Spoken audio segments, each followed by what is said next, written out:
नमस्ते बच्चों, सेठ विद्या मंदिर English high school and junior college में आपका स्वागत है। मैं शिल्पा उपाध्याय, विषय हिंदी, कक्षा 12वीं, अध्याय 5, अ गुरुबाणी और आ वृंद के दोहे।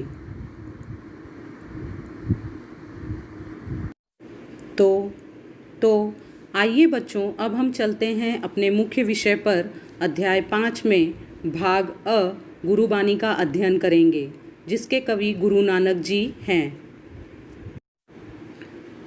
जैसा कि बच्चों हम सब जानते हैं, गुरु नानक जी सिखों के गुरु हैं। उन्होंने सिख पंथ की स्थापना की थी।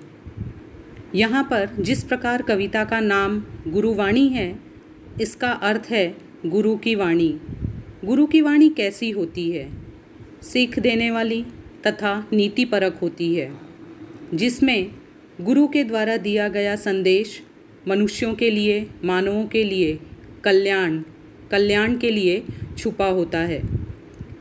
तो सबसे पहले हम गुरु नानक जी का परिचय प्राप्त करेंगे। गुरु नानक जी का समय भक्ति काल के अंतर्गत आता है।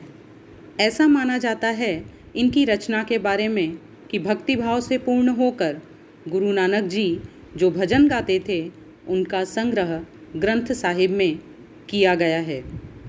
तो सबसे पहले हम इनका जीवन परिचय पढ़ेंगे, जो आपके पाठ्य पुस्तक में दिया गया है। गुरु नानक जी का जन्म 15 अप्रैल 1469 को रावी नदी के किनारे तलवंडी नामक ग्राम में हुआ। बचपन से ही आपका झुकाव आध्यात्मिक चिंतन और सत्संग की ओर रहा। आपके व्यक्तित्व में दार्शनिक, योगी, गृहस्थ, धर्म सुधारक, समाज सुधारक और कवि के गुण पाए जाते हैं। आप सर्वेश्वरवादी हैं। यहाँ पर सर्वेश्वरवादी का अर्थ है सभी ईश्वर को सम्मान देने वाले, अर्थात सभी धर्मों के ईश्वर को मानने वाले और सभी धर्मों वर्गों को समान दृष्टि से देखते हैं। आपने विश्व बंधुत्व के विचार की पुष्टि की है। विश्व बंधुत्व का अर्थ विश्व भर में भाईचारे की भावना को बढ़ावा देना। आपके भावुक और कोमल हृदय ने प्रकृति से एकात्म होकर जो अभिव्यक्ति की है, वह अनूठी है। आपकी काव्य भाषा में फारसी, मुल्तानी, पंजाबी, सिंधी, खड़ी बोली और अरबी भाषा के शब्द समाये हुए हैं। सहज सरल भाषा द्वारा अपनी बात कहने में आप सिद्धहस्त हैं। आपका निधन 1539 में हुआ। गुरु नानक जी की प्रमुख कृतियाँ आदि गुरु ग्रंथ साहिब है। यहाँ पर हमने गुरु नानक जी का परिचय प्राप्त किया। अब हम जो है विधा परिचय जानेंगे। तो आइए बच्चों, अब हम विधा परिचय के बारे में जानेंगे। पद काव्य रचना की एक गेय शैली है। गेय शैली का अर्थ है जिसे गाया जा सके। इसके विकास का मूल स्रोत लोक गीतों की परंपरा ही माना जा सकता है। हिंदी पद शैली में विभिन्न छंदों का प्रयोग अनेक निश्चित रूपों में हुआ है। हिंदी साहित्य में पद शैली की दो निश्चित परंपराएं मिलती हैं। एक संतों की सबद और दूसरी कृष्ण भक्तों की परंपरा।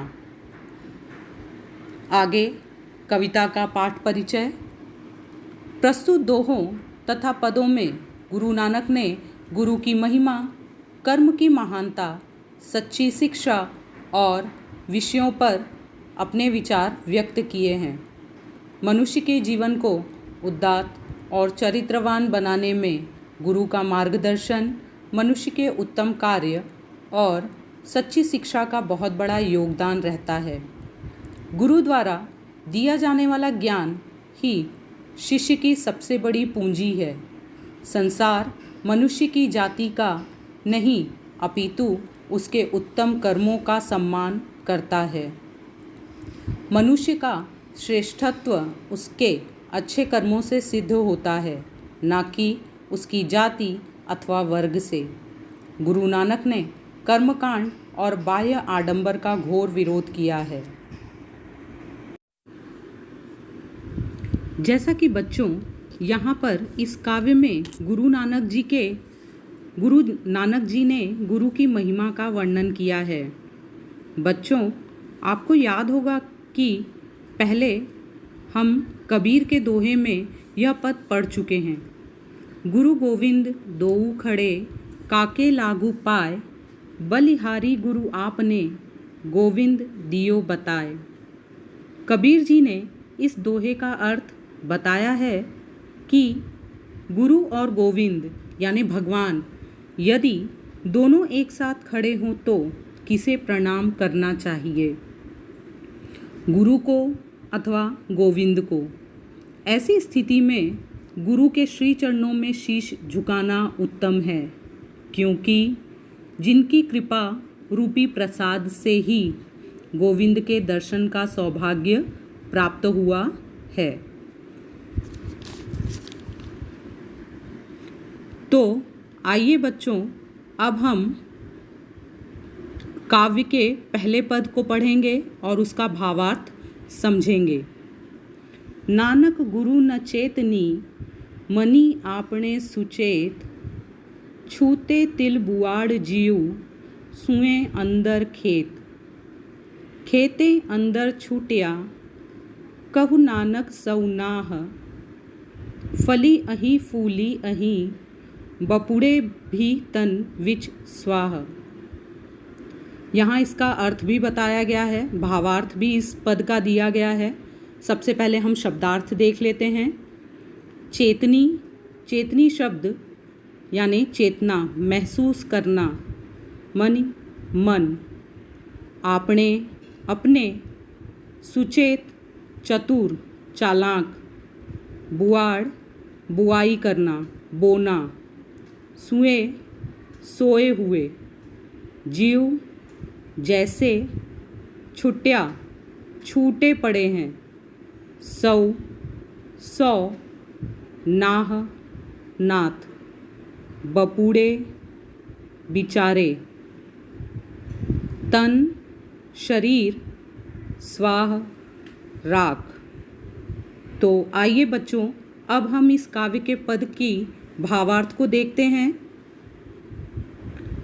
कवि गुरु नानक जी कहते हैं कि जो लोग गुरु को याद नहीं करते हैं, उनकी बातों को नहीं मानते हैं, अर्थात लापरवाही बरतते हैं और अपने आप को ही ज्ञानी समझते हैं, अपने आप को ही सर्वश्रेष्ठ समझते हैं।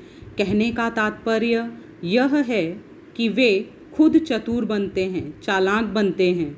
वे व्यर्थ ही अनायास उगने वाले तिल के उन झाड़ियों के समान होते हैं जो खेत में अंदर से जले हुए हालात में पड़े होते हैं, जिनका कोई मूल्य नहीं होता, जिनका कोई अस्तित्व नहीं होता, जिसका कोई मालिक नहीं बनता है। दुनिया के लोग ऐसे ही लोगों से किनारा कर लेते हैं यानी उनका साथ छोड़ देते हैं। यहाँ तक कि ईश्वर भी साथ छोड़ देते हैं। नानक जी कहते हैं कि वैसे तो वे फलते फूलते दिखाई देते हैं, पर उनके भीतर झांक के देखो तो गंदगी और मैल के सिवा कुछ भी नहीं दिखाई देता है। वैसे ही खेत में जली हालत में पड़े तिल की स्थिति भी वास्तविक मालिक के बिना कुछ और ही हो जाती है। ऐसे में दीन दुखी लाचार जले तिलों के 100 खसम अर्थात मालिक बन जाते हैं, जबकि उन फलने फूलने वाले तिलों की फली में राख ही होती है।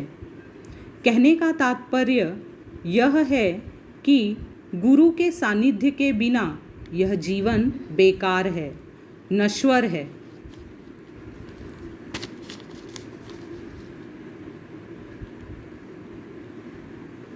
यदि जीवन को सार्थक बनाना है तो गुरु के द्वारा बताए गए मार्ग पर ही हमें चलना चाहिए। गुरु के ज्ञान को तथा उसकी सलाह को, उनके निर्देश को ही महत्व देना चाहिए तथा उनके नियमों का पालन करना चाहिए, ऐसा यहाँ पर कवि कहते हैं। तो चलिए बच्चों, अब हम काव्य के दूसरे पद पे चलते हैं। जाली मोह घसी मसी करी मति कागद करी सारू, भाव कलम करी चितु लेखारी, गुरु पूछी लिखू बिचारी। लिखु नाम सालाह लिखू, लिखु अंत न पारावार। यहाँ पर बच्चों देखिए जाली शब्द दिया गया है, जो कि आपके पाठ्य पुस्तक में जली शब्द लिखा गया है, और तीसरी लाइन में यहाँ भाव लिखा गया है शब्द, आपके पाठ्य पुस्तक में भाई लिखा गया है। तो पहले हम शब्दार्थ देख लेते हैं। जाली का अर्थ है जलाकर, घसी घिसकर, मसी स्याही, सारू बढ़िया अच्छा जिसे हम कहते हैं, भाव प्रेम, पूछी पूछकर, पारावार आर पार या सीमा। इसके अलावा मोह का अर्थ है माया, मति का अर्थ है बुद्धि या फिर विचार। तो आइए अब हम इस पद के भावार्थ को समझ लेते हैं। कवि यहाँ कहते हैं, हे भाई, मोह या माया को जलाकर, उसे घिसकर क्या बना लो? स्याही बना लो। बुद्धि या अक्ल को श्रेष्ठ सुंदर कागज बना लो। प्रेम भाव की कलम बनाओ और चित्त को लेखक बनाओ। फिर गुरु से पूछकर अर्थात शिक्षा लेकर या कृपा दृष्टि प्राप्त करके सोच विचार कर ईश्वर के नाम की स्तुति लिखो, प्रभु का गुणगान व विचार लिखो। यह भी लिखो कि उस प्रभु का न तो कोई अंत है और ना कोई सीमा है, वह तो अनंत है। यहाँ गुरु नानक जी कहते हैं कि पारावार है। पारावार का अर्थ है प्रभु सर्वत्र हैं तथा सर्वव्यापी हैं, हर कण कण में प्रभु का वास है, ऐसा यहाँ गुरु नानक जी का कहना है।